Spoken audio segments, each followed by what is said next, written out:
Mambo yanaendelea kupamba moto kweli kweli katika mpira wa Tanzania. Ikumbuke tu kwamba siku ya jana bodi ya ligi ya nchini Tanzania kwa maana TPLB ilitangaza tarehe mpya kabisa ya mchezo wa klabu ya Yanga dhidi ya Simba kuchezwa katika dimba la Benjamin Mkapa, ambapo wakapanga tarehe 15 mwezi ujao majira saa 11 za jioni mchezo huo upigwe katika dimba la Benjamin Mkapa. Lakini msimamo wa klabu ya Dar es Salaam Young Africans wao ukawa uko pale pale kwamba wao hawachezi na hawatapeleka timu katika siku ya tarehe 15.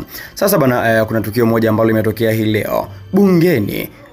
Rais wa shirikisho la soka hapa nchini Tanzania Wallace Karia pamoja na rais wa klabu ya Dar es Salaam Young Africans wamesimamishwa bungeni kujadili mustakabali wa mechi ya derby. Nini hasa kimeendelea huko bungeni? Cha kufanya ni kubonyeza alama ya kusubscribe ili uwe mtu wa kwanza kupata video mbalimbali kutoka hapa Bongo Super Media. Na bila kupoteza muda, wacha tuanze. Rais wa Dar es Salaam Young Africans na rais wa TFF Wallace Karia wote hii leo walihudhuria bungeni. Kulikuwa kuna swala la bajeti. Sasa katika hoja za hapa na pale, mbunge anayefahamika kwa jina la Msukuma, yeye aliweza kugusia mustakabali wa mechi ya derby, na Msukuma alisema ya kwamba, mimi nanukuu haya baadhi ya maneno ya Msukuma. Msukuma akasema hivi: bodi ya ligi pamoja na TFF wametangaza tarehe mpya ya derby kabisa, lakini tunakumbuka kwamba barua ambayo waliachia kwa mara ya kwanza walisema ya kwamba wanafanya uchunguzi kuhusiana na mchezo ule ambao uliahirishwa, mchezo wa tarehe 8. Sasa mbona hawajatoa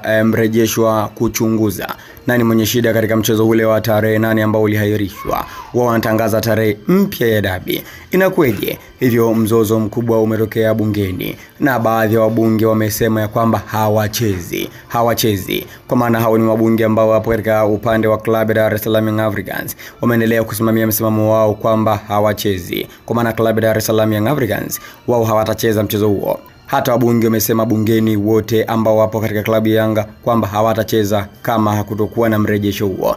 Hayo ndio mambo ambayo yameendelea bungeni kwa siku ya hii leo. Mtazamaji wa Bongo Super Media, wewe maoni yako ni yapi? Kwa sababu hata pia waziri wa michezo Kabudi aliulizwa na Msukuma mustakabali upoje. Hivyo mtazamaji wa Bongo Super Media, unahisi nini kifanyike ili mchezo huu uchezwe? Andika maoni yako hapo katika sehemu ya comments.